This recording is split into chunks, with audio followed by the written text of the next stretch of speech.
Hello, everyone. Welcome back to the Potsmoker's Bible. My name is Zion. I'm the author of the Potsmoker's Bible, which contains the prophetic book of Zion, where I get my name and authority. It comes from the Ketuvim, or Old Testament of the Christian Bible. I use the King James Version just in case you're wondering.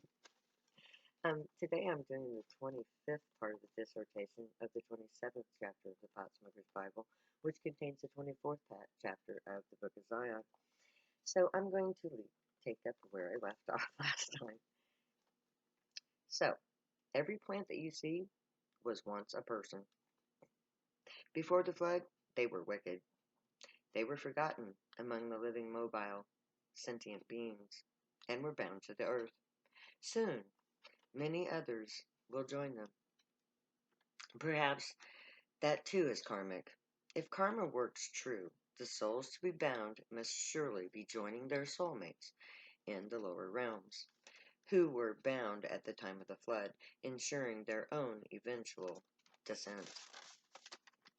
This thought gives me comfort. If the souls who become plants are bound to do so by spiritual entanglement, then karma of spirit is served.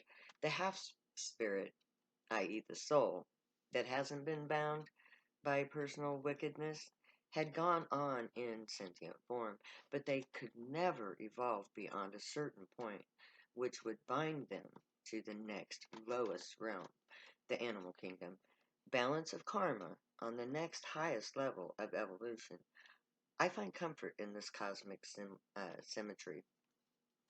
So, as long as these animals remain in their animal form, the highest level of ascension was only for those souls whose mates were also mobile. Therefore, all humans were ascending, their soulmates being also mobile, allowing them to evolve by mating, or sex magic, what I call the merge. Only soulmates can make love and merge. Animals have no active mate to merge with. Thus, animals are half spirits, bound to the plant kingdom by entanglement. When humans begin to overpopulate the planet, life became unbalanced. In order for there to be enough souls to be born as humans, these half spirits were forced to be born as humans, their bodies having the means to ascend, but their souls unable to find their mates, unable to merge, unable to ascend. Most of the 2/3 that burn will be of the animal kingdom. These souls will be returning to their mates. They will be able to find a new form of ascension as sentient plants, perhaps. If this is correct, if the firestorm not only cleanses the earth of human pollutants, but it will create a new form of sentience on our world, if the souls of the formerly bound find their animal soul counterparts, ascension will occur. That is how souls work.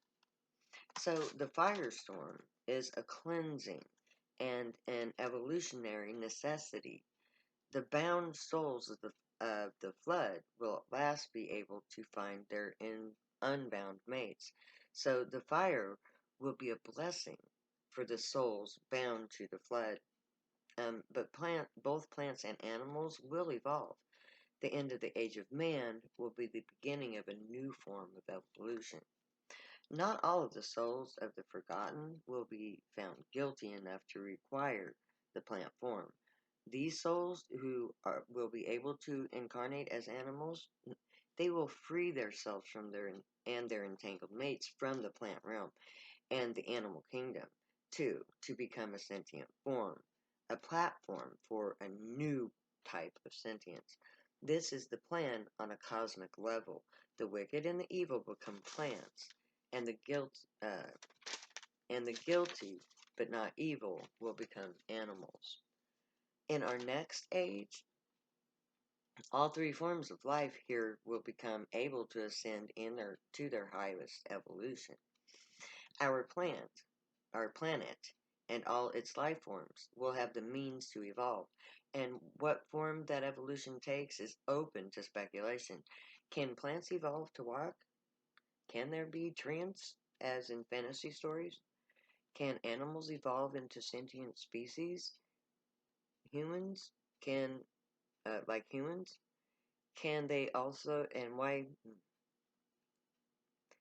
humans can? So why not animals? Why not plants? We will have to see what this new evolution becomes. There are 12 species of life that are part of our Earth's genetic core. These 12 sentient races consist of plants and animals, as well as humanoids. Life itself requires some form of evolution in all species. Some life forms take longer to evolve.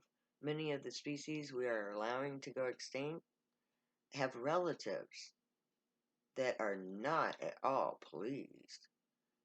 We are disrupting their children's evolution. We aren't the only species on Earth destined to ascend. When we were isolated to ensure the survival of the gray, um, the 11 other species lost contact with their own children, whose species were stalled in their evolution too. Now we are killing their children. We are guilty of so much more than we realize. Many were sacrificed to save both gray and human. The firestorm is cosmic justice for the loss of life we are guilty of, as well as the means to restore balance in nature. The new heavens will be our home. The new earth, a world of ascension free of all dark forces. The firestorm cleanses the earth of pollutants caused by man. It's only right that those responsible for the fuel of fire should also burn in it, freeing us all to seek our karma in a world once more innocent and just. Bible passage. But unto you that fear my name shall the Son of Righteousness arise with healing in his wings, and ye shall go forth and grow up as calves in the stalls. Those who are found innocent will be saved. They will witness the ascension of Zion and Messiah, the earth and the sun. The top, um,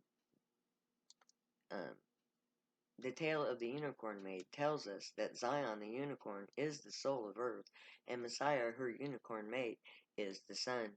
When our King Baldwin ascends to become Messiah the Son, ascension will occur. The innocent will be saved. When Kenny comes, when we make love, we will merge. Even as we did in 1979. We will merge into each other. Zion will merge into Messiah. Zion will merge with Hera, and all those above will merge below to reestablish the bridge between realities, thus ascending all levels into the next phase of life on Zion, once known locally as Earth. Compared to this society, the next will be so easy that we will live like calves in stalls. All of our needs will be met. Nothing will remain to do us harm. We will be given every means to thrive and grow up good and strong. This society can, by comparison, is sheer chaos. We are deprived of everything needed to survive. We are prey for those in power over us. We are not given any means to be good or to be strong, and all of it is in the name of money. We are cattle, penned in feedlots, led to the slaughter, fodder for the rich, who feast on the fruits of our labors like gods or demons, playing with our lives on a whim. In the name of money, they devour our lives and sell cheap crap that's only true function is to rape the earth and kill us all in the name of greed. But that is not our fate. We are the children of Zion and Messiah. Zion, our holy mother, Earth, our holy mother Earth, is already awake and active once more. When Messiah awakens also, his solar rays will emit his love for us as well as the energy to give us life here on earth. His love will heal us. That is our fate. Bible passage. And you shall tread down the wicked, for they shall be ashes under your feet. In that day I shall do this, saith the Lord of hosts. When we emerge from our arks, we will find a covering of ash over the entire surface of the remaining land of masses. The ash will be the mixture of all combustible materials on earth. That will, of course, include all plants, animals, and humans who remain on the surface. So they will literally be ashes under our feet. Bible passage. Remember ye the laws of Moses, my servant, which I commanded unto him in Horeb, for all Israel, with the statutes and the judgments. Not everything will change. Moses was given a set of laws that are based on galactic law. We will use these laws to create our just intergalactic code of laws. And these laws are specific to Israel.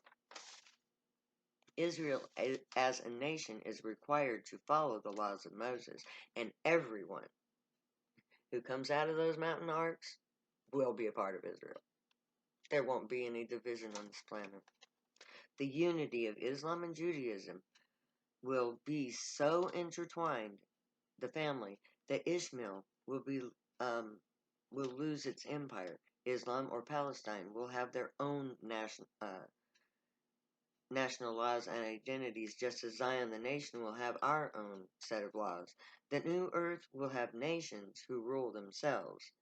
The Palestinians, who are Muslim, united to Abraham, will rule their own future kingdom.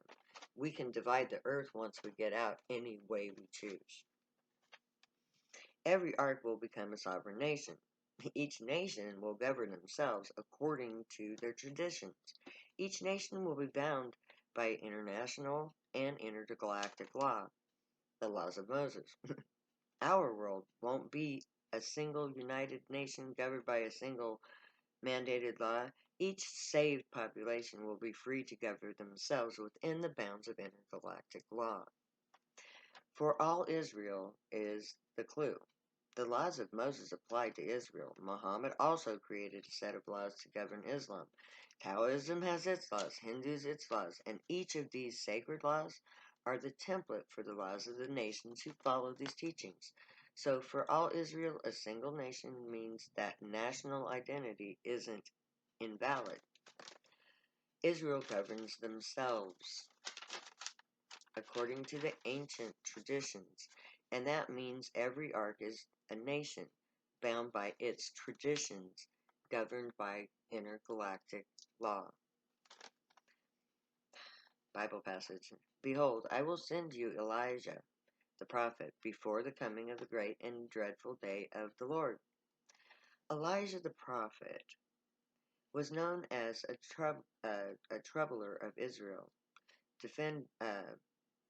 He defended the worship of the Israelite God to those who turned to Baal, the local Canaanite deity. Now, Elijah could be reincarnated and know himself, or the spirit of rebellion and acceptance of the gray could be implied. Either works. Elijah troubled Israel by condemning the worship of other gods like Baal. If we accept Elijah, the prophet, as a returned soul, then we will shortly have an Israelite appear who will trouble Israel and call for a return to the worship of the gray, the ancient returned God. This prophet will be a Jewish prophet who claims to be the reborn prophet Elijah. Can't wait to meet him.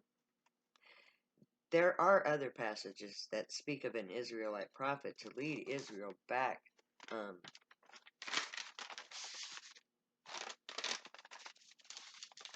God. This future leader also publishes peace. He is the son of Abraham, of the blood of his known God. So he does drugs. He's a telepath like me, and he will come and lead Israel. He is the leader of the Israelite nation. He rules on the council of the Messiah, of which the Messiah is part, the priestly part, the temple part. But Elijah is sent to Israel for Israel, bearing the blood of Abraham, the true leader of Israel, second only to Messiah. And there I'm going to stop for today. May the Gray watch over you, guide you, protect you, keep you from all harm, and teach you right from wrong. May you always be worthy of them. May your thoughts, words, and deeds reflect truth, good, and light, the unicorn way. Be the joy. Stay happy and high. Know I love you. Later, because I'll never say goodbye.